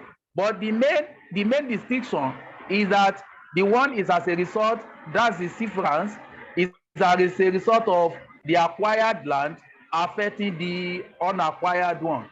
Then the injurious affection is as a result of use to which the acquired land is put, that is affecting the retained one. That is the main distinction. So the main distinction between severance and injurious affection. Over to you, our coordinator.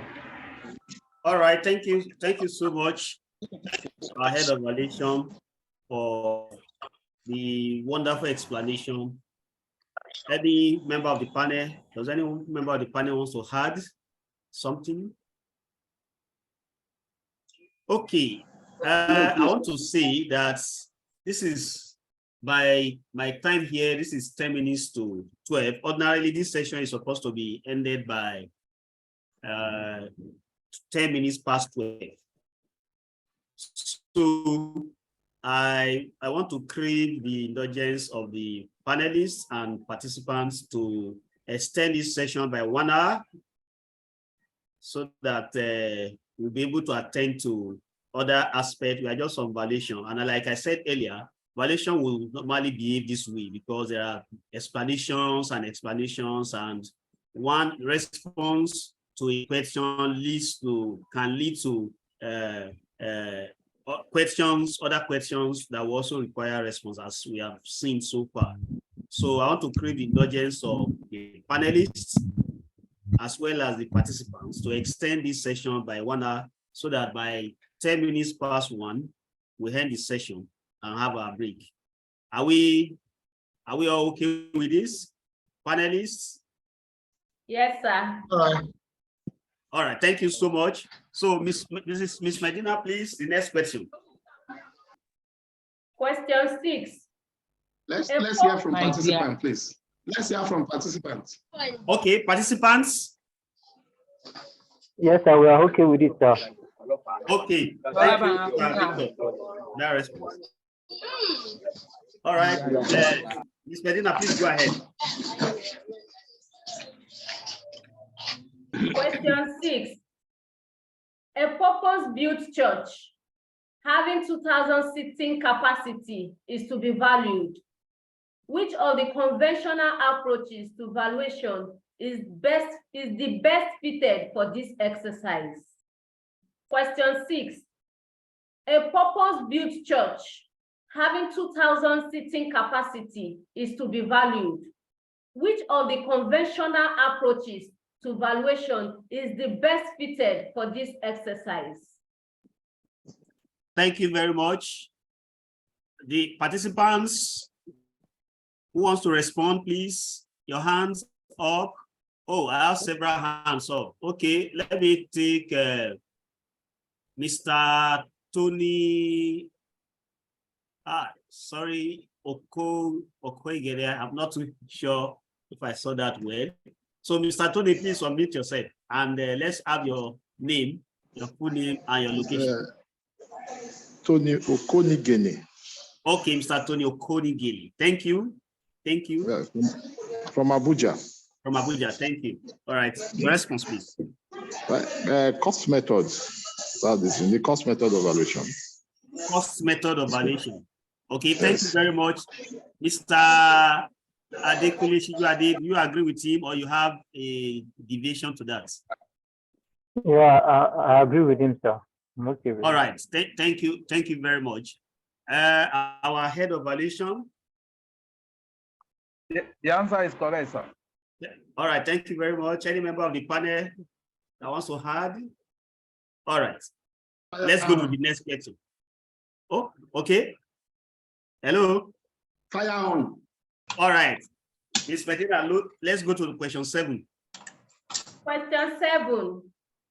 Comparison method is regarded as the most widely acceptable approach to valuation. Kindly demonstrate your understanding of this method and its application. Question 7. Comparison method is regarded as the most widely acceptable approach to valuation. Kindly demonstrate your understanding of this method and its application. All right, thank you. Thank you very much, Ms. Medina. Response from the participants. Okay, I have Mr. Tony again. Please unmute yourself. Mr. Tony from Abuja, unmute yourself and respond. Comparative method actually is the most easily used when you see this thing. Comparative, we have to just, when you look, actually when it comes to commercial properties that easily exchange hands, like rent for rent purpose, when you are doing valuation for rent purposes, for sale. So we just compare, if you have a 3-bedroom, let's say a detached house in Metama here, and somebody says that a 5-bedroom detached house on so plot on so square meter of land was sold for let's say 300 million last month, and a client now approaches, he has a 5-bedroom detached house. I think we just say, since something was sold like that in Metama, and he's bringing something in Metama, we don't need to go and start valuing to say to that drawing or something. We just say that it should go for so amount also. So if it's a lower one, if the plot of land is maybe we look at the plot also is occupying or a lesser accommodation, we also try to do depreciation accordingly. So that's the comparative method. Thank you very much, Mr. Tony. I have more hands. I have Mr. Oyi Oluwasegun Isaac. Hello? Sorry, Ogini Oluwasegun Isaac. Please unmute yourself. Let's have your location and give us your response. Mr. Ogini Oluwasegun Isaac. Ogini Oluwasegun Isaac. Unmute yourself, please.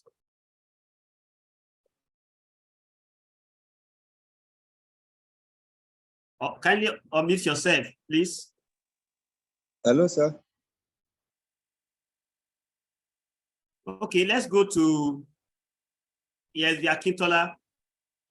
Hello, sir. I think Mr. Isaac seems to have a problem with his network. Hello, sir. Can you hear me, sir? Okay, is that Mr. Isaac? No, Akintola on the line, sir. Okay, Mr. Akintola, yeah, we can hear you. Please go ahead. Yeah, comparison method is a widely acceptable and method of evaluation, but it required an experienced follower. Because if you have a 3-bedroom flat in the same location, and you want to follow that 3-bedroom in the same location, there may be a difference in terms of the impact.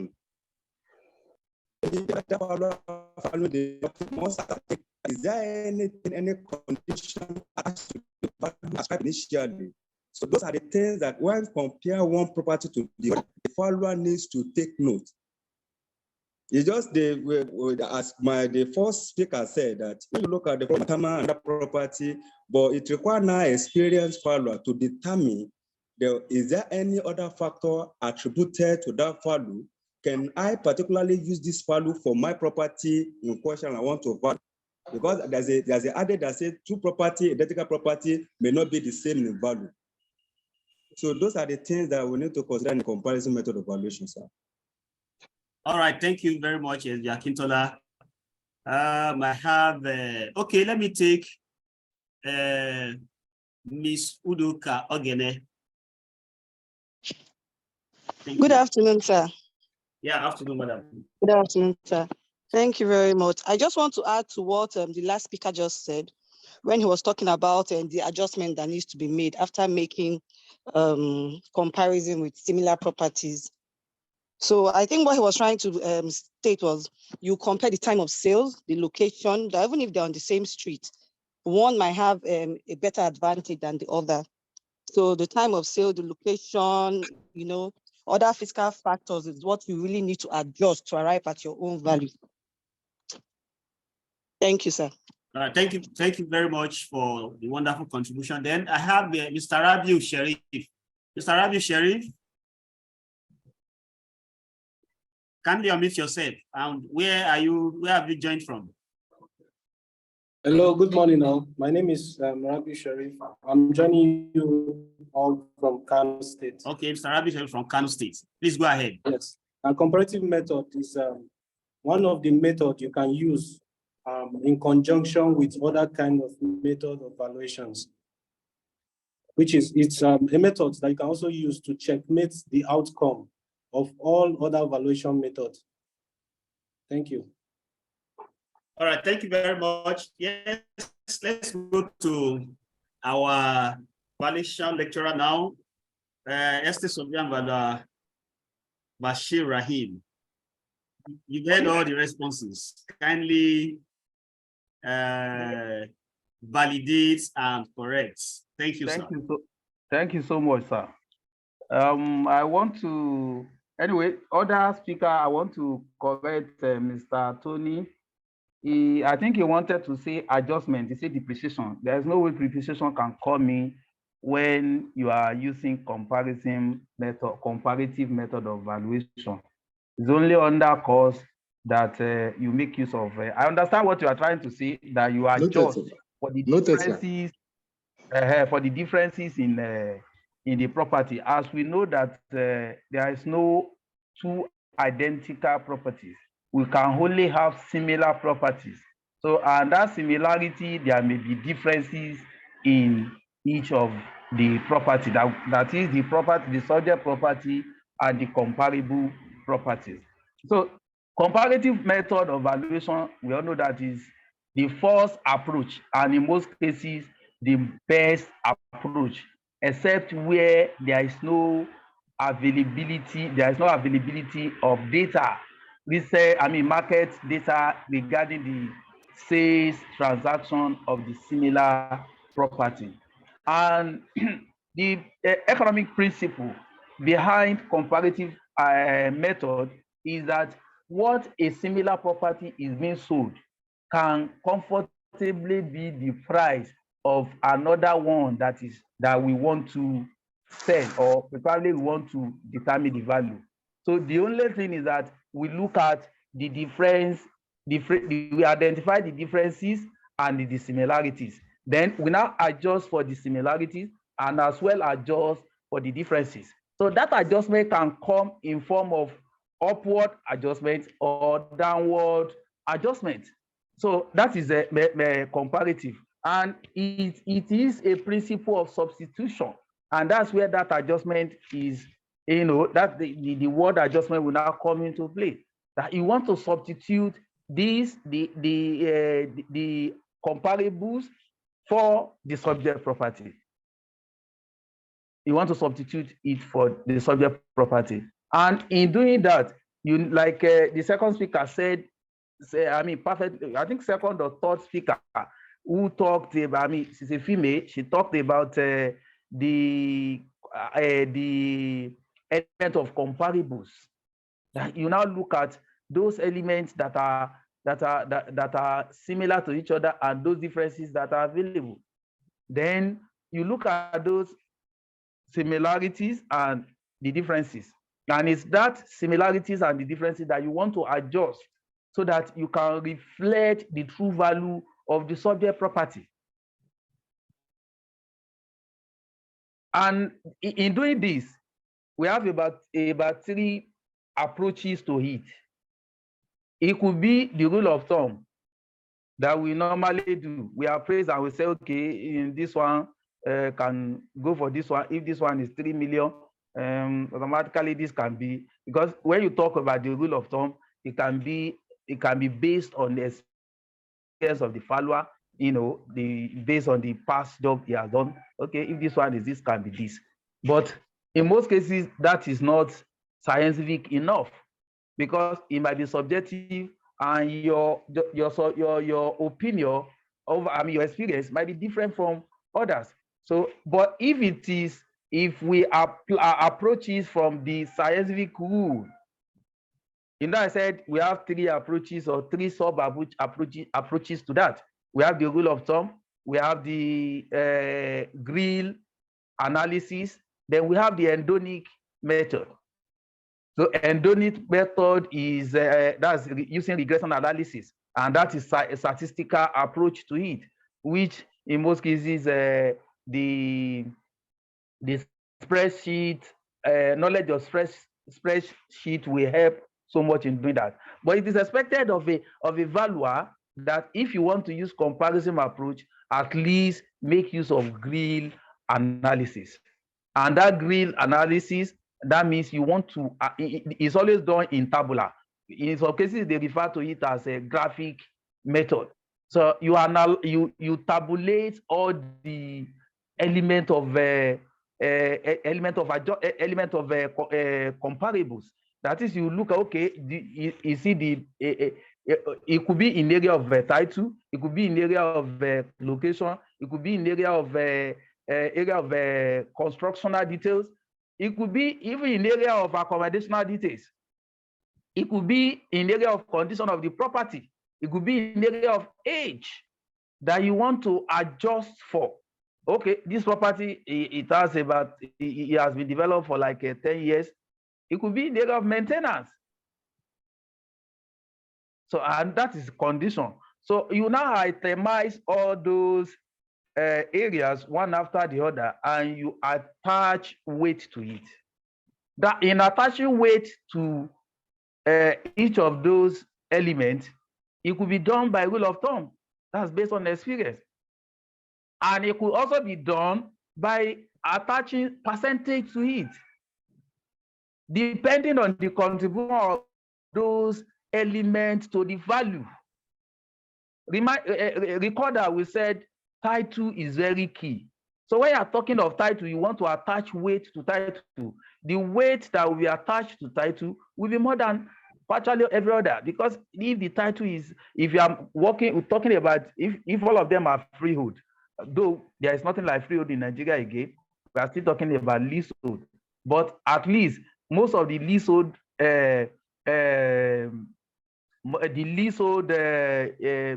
duration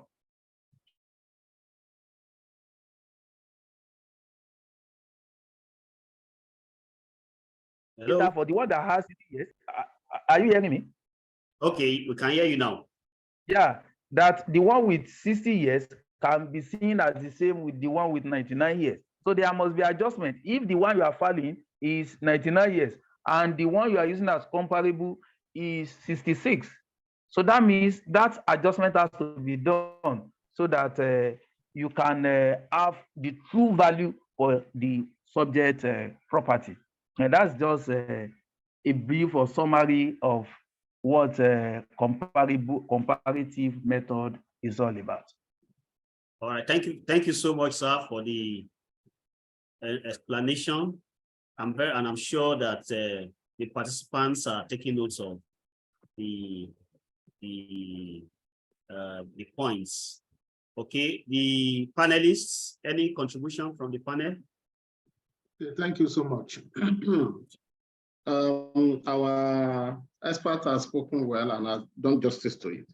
I just want to buttress what underscores comparison method as seems to be widely accepted method. And it's simply that comparison method is a market-based method. And that is why it rests on the principle of substitution.